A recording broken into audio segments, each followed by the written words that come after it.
Zimbabwe, a country that has been grappling with economic instability for the past 25 years, has recently launched a new currency called the ZiG. Hello and welcome to the African Joe channel. Please subscribe for more content. The name ZiG stands for Zimbabwe Gold, as the currency is backed by gold reserves, aiming to provide stability and prevent rapid devaluation like its predecessors. The introduction of the ZiG is a significant move by the government to stabilize the economy, which has experienced numerous crises in the past. The ZiG was launched on Monday, initially trading at $13.56 to the US dollar. As of Thursday, it is trading at $13.45, marking a 0.8% gain since its launch. The new banknotes come in denominations ranging from 1 to 200, and coins will be introduced to address the shortage of US coins, which has led to people receiving change in sweets, small chocolates, and pens. The ZiG replaces the previous Zimbabwean dollar, known as the RTGS, which had lost 3/4 of its value this year. Annual inflation reached 55% in March,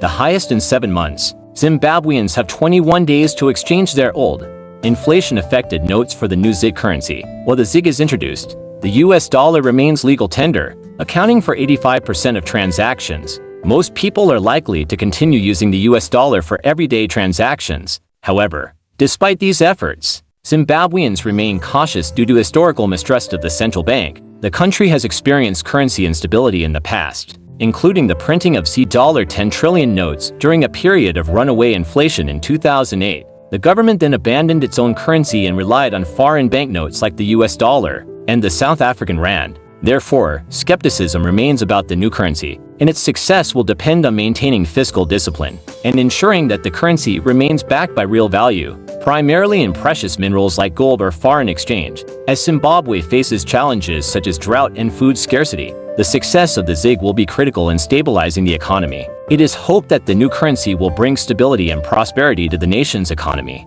and its people.